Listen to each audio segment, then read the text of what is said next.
এটা প্রায় 270 বছরের পুরনো। হ্যাঁ, আর এখানে এখানে এখানে দেখতে পাচ্ছেন এটা মানে একটা গর্ত মনে হচ্ছে। এখানে সেই আমলে শোনা যায় যে এখানে ব্রিটিশরা এখানে কামান করেছিল, বর্ষণ করেছিল।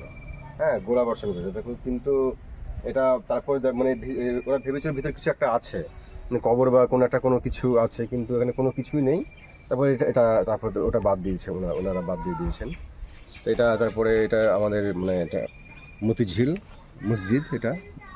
এটা প্রায় ওই 270 বছর পুরনো। এটা স্থাপন করেছেন নবাব নওয়াজ আলী মোহাম্মদ মির্জা।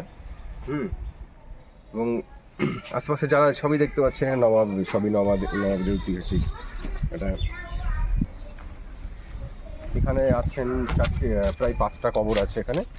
5 জন প্রায় সবই নবাব। হ্যাঁ, এখানে আমরা নামাজ পড়লাম, খুব ভালো লাগলো। কিন্তু এটা মানে অ্যাকচুয়ালি এটা কোনো ইয়ে নেই, মানে যত্ন অযত্নে পড়ে আছে, কোনো কিছু নেই। মানে কোনো সরকারে কমপ্লেন জানানো হয়েছে, কিন্তু কোনো কিছু পরিবর্তন দেখতে পাওয়া যাচ্ছে না। এখানে দেখা যায় কি হয়। আমি শুনলাম এখানে একটা বড় আমের গাছ ছিল।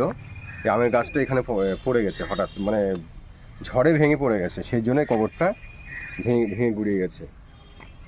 তিনি একটা বিশিষ্ট একজন বড় নবাব। আচ্ছা, আসুন। এটার সামনে মতিঝিল, যেটা আমরা শুনেছিলাম, মতিঝিল যেটাই শুনেছিলাম, এখানে মতি চাষ হতো।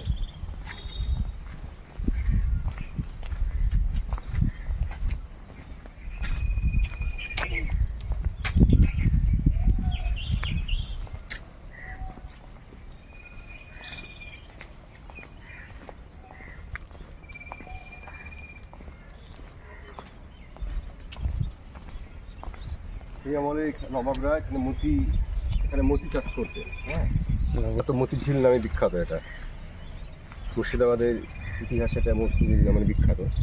আর পাশেই আছে মতিঝিল পার্ক আছে, যেটা এখন নতুন, মানে সরকার নতুন এটাকে করেছেন। হ্যাঁ, এটা নতুন করে আবার প্রতিষ্ঠা করেছে, নতুন করে তৈরি করে আবার স্পটটা আবার চালু করেছেন।